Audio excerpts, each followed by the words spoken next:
In our continuing series on the Gospel of Matthew, we find ourselves at Matthew chapter 14.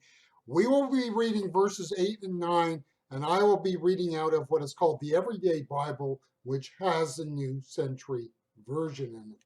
Matthew chapter 14 and verse 8. Herodias told her daughter what to ask for, so she said to Herod, "Give me the head of John the Baptist here on a platter." Verse 9. Although King Herod was very sad, he made a promise, and his dinner guests had heard him. So Herod ordered that what was asked for to be done.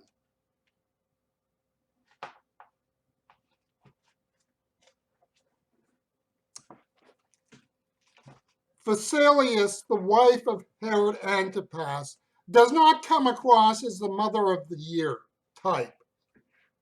There's an old expression, in fact, that captures her, and that is an acorn does not fall too far from an oak tree. This kind of captures who she was, for after all, she was the granddaughter of Herod the Great. And in that broad sense, she seemed to have inherited his moral sense. It was one thing to loathe John the Baptist. It was a whole other thing to use her daughter in her games to entrap her husband and to have John killed. Now, Herod Antipas was having a major party. It was a time to celebrate his birthday.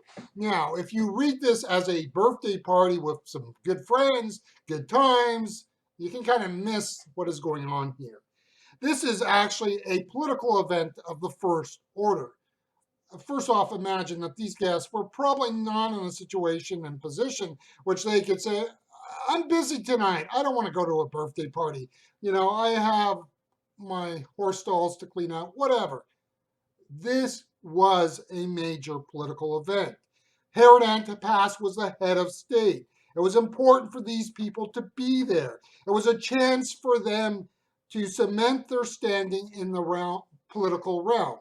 Understand, only the select few were chosen to come to this event.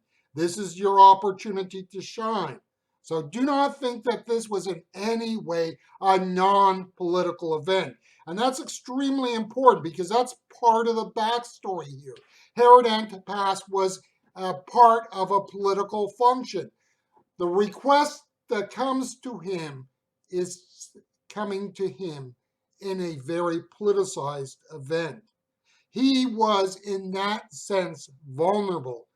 And Phasaelus was smart enough about politics and how they worked in that day, and smart enough to understand how to manipulate her husband. I mean, she seems to be a person who knew how to get her way.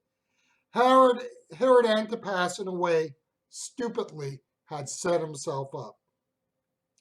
Now, this is one of these famous passages from the ancient world that are celebrated even today, and it is called the Dancing of Salome. The only problem is we don't have a clue as to who the young girl was. We have from the Jewish historian Josephus the mention of the fact that there was a girl named Salome. That was true. But that does not mean that this girl was actually Salome. This is the only daughter that we actually know of Phasaelus that was Salome. There might have been other daughters, other names, to which we don't really know the age of this person. And obviously, this can change the way we see this story very differently. If this is a young lady in her mid-20s, that's one thing. If this is a young girl of 14, we kind of get creeped out about it. To be quite blunt, was a dancing the first century equivalent of a pole dancing event, or was it more tame? The uncertainty of the daughter, who the daughter is, plays into it, for we are uncertain of the age of the daughter. The other thing to remember in all of this is Herod Antipas had already married a niece who was also a sister-in-law. How sordid this event was, we cannot be certain, but we do know we are dealing with a very morally debauched family. The Herods, alas, are not the only family to be dysfunctional. And let's for a moment step back and deal with the reality of what we do as a church when we come across families like this. For the reality is there are families like this, and I'm not just talking about people who are movers and shakers in politics. I'm talking about sometimes rather common, ordinary people whose family history is in every way as sordid as the Herods. How do we as a people reach out and provide a means for the cycle of depravity and debauchery to be broken?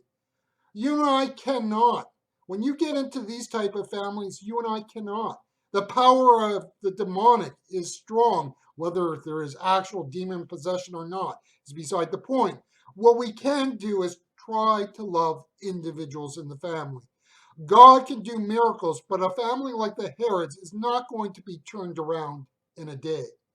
I wish it was the case that it could be so, but even if grace were to touch that home, there's a whole lot of unlearning to be done.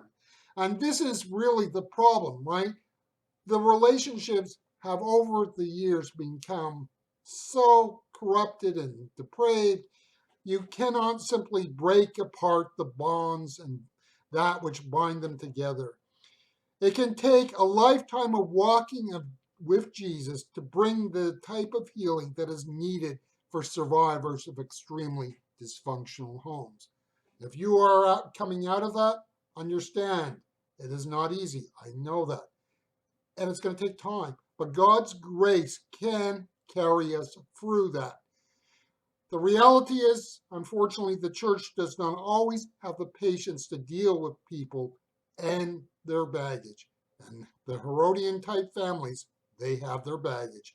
May we have the patience and allow the grace of Christ to do the work that needs to be done in families like this.